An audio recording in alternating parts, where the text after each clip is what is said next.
Pag-aralan natin ngayon is, ang tatalakay natin is yung sira ng Rasulullah sallallahu alaihi wasallam sallallahu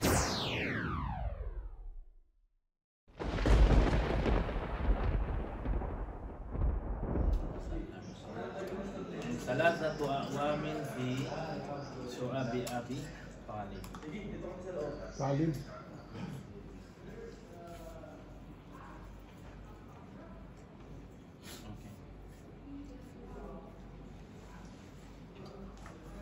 Ano yan? Wastad.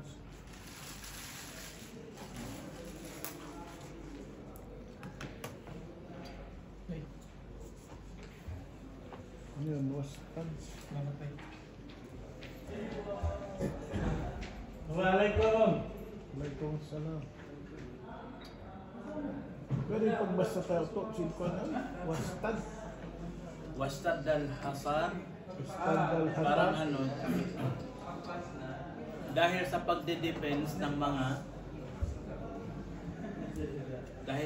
pagde-defense ng mga ano yung mga akwam, mga ano yung mga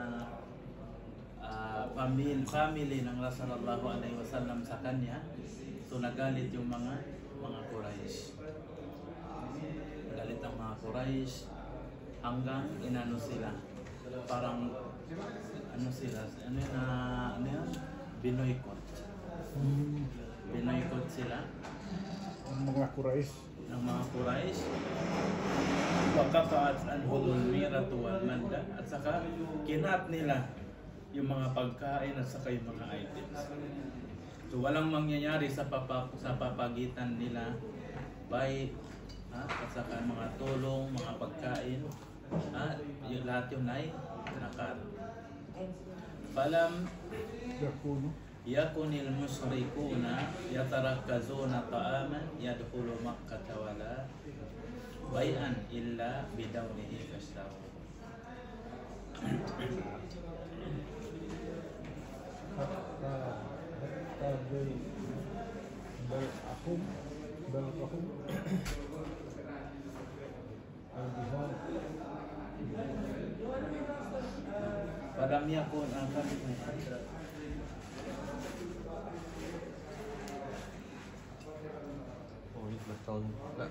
Oo, mayroon.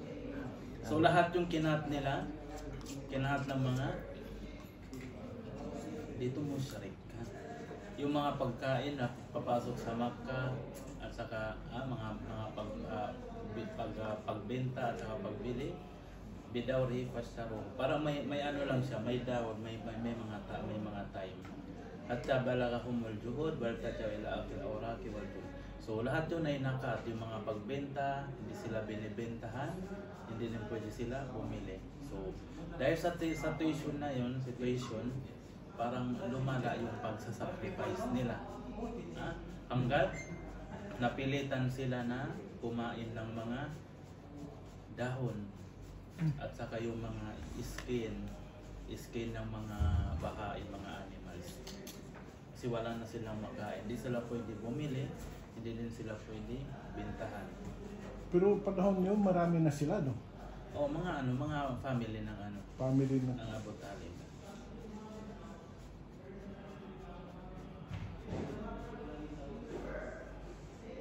Al-jihada. Tajiru. Hanggat sabi niya, hanggat sabi niya, maririnig sa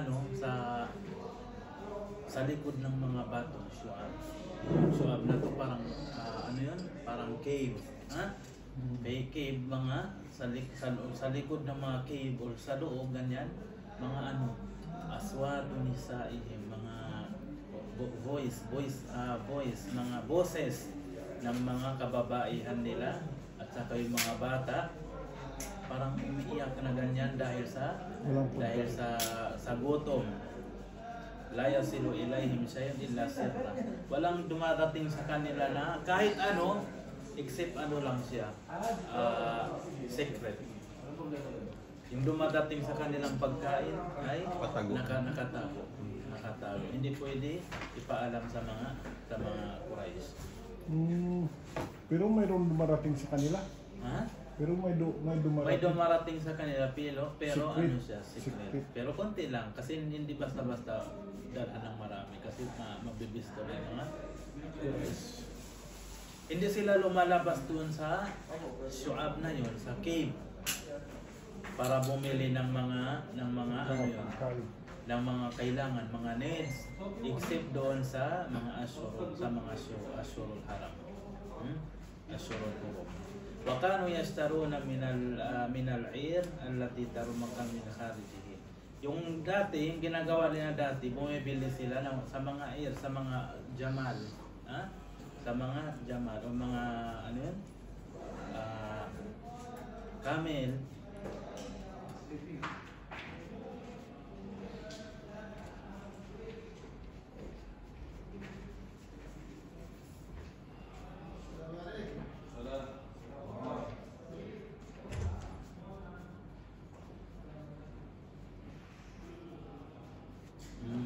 Bumibili sila sa mga ano, sa mga parang camel na yon, galing sa labas papasok ng Makkah. Pero yung mga ahlo Makkah, yung mga tao sa Makkah, Hindi sila kapag bumibili sila, pinapataas ang presyo. Pinapataas ang presyo hanggat hindi nila makayang bilhin. Yun ang parusa sa kanila. So ilang taon sila nag-sacrifice ng ganito? 3 years. 3 years sila walang pagkain. May pagkain pero ano siya, nakasikret at sa kunti. Walang mabili, walang nagbebenta. O bumibili sila sa mga nagbebenta sa mga camel. Pero yung mga ahlo Makkah, pinapataas ang presyo hanggat hindi nila makaya bilhin dahil sa mataas ang presyo.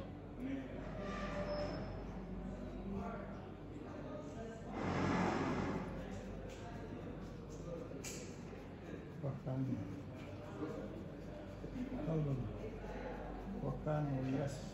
Tapos yung si Hakim ibn Hazam. Si Hakim ibn Hazam, siya ay nagdadala ng kama. Yung kama is yun, parang hindi pa siya palay. Ano yung tawag? Yung oats, hindi binhi. Parang binhi, pero ano siya, ang tawag? Wheat. Wheat. Nagdadala siya ng wheat papunta doon sa ante niya, si Khadija radhiyallahu anha. Isang araw tapos pumunta doon, parang hinarang siya ni Abu Jahal. Dadalhin niya doon kay Khadija radhiyallahu anha yung kamah na yon, tapos binuntahan siya, hinarang siya ni Abu Jahal para liyamna ako. Harangan siya para hindi siya makapagdala ng kamah. Tapos pumasok sa kanila si Abul Bukhturi. Parang sa pamagitan nila.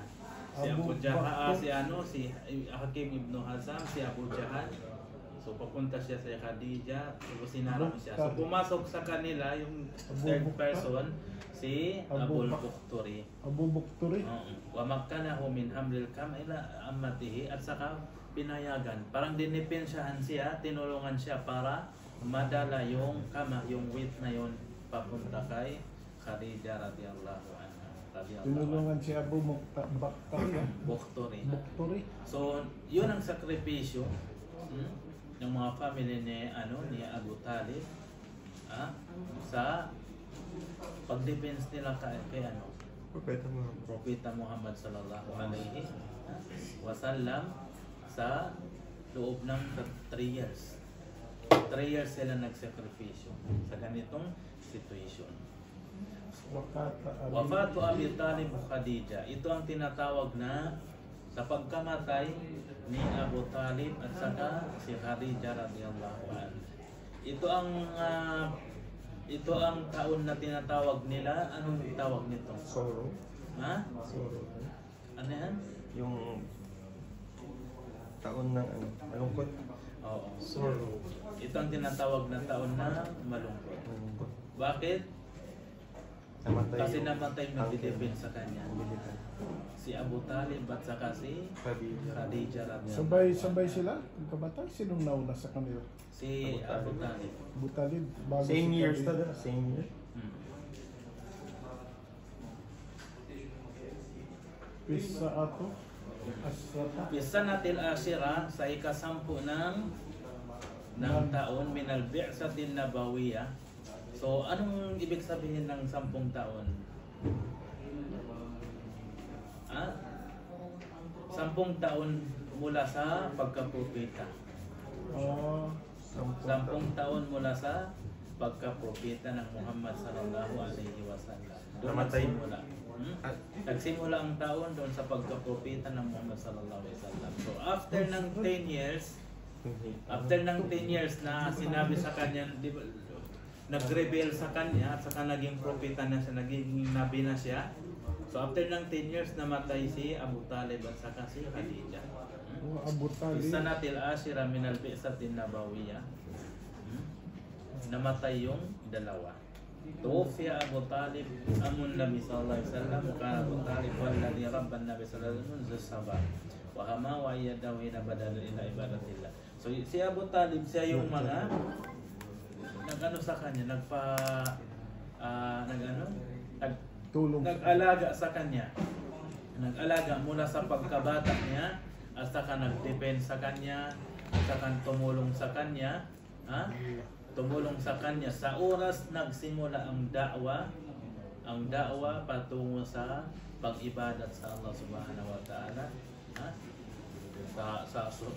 mula sa pagdawa niya sa tauhid,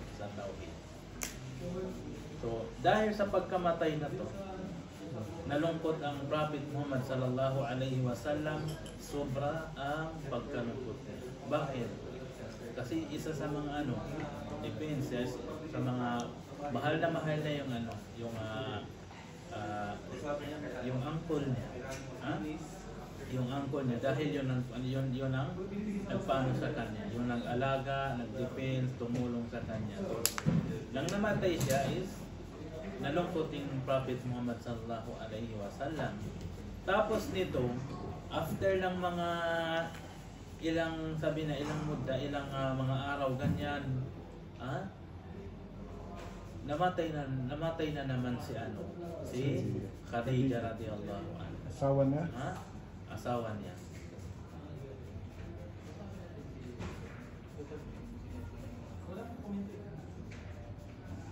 Jaujata Khadija Mu'azara radhiyallahu anha. Wa kanat kad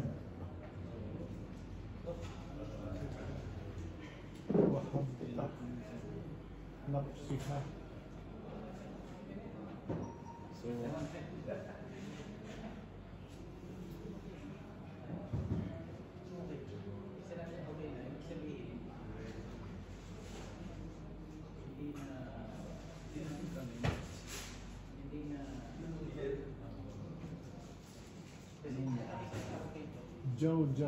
Jaujatiha.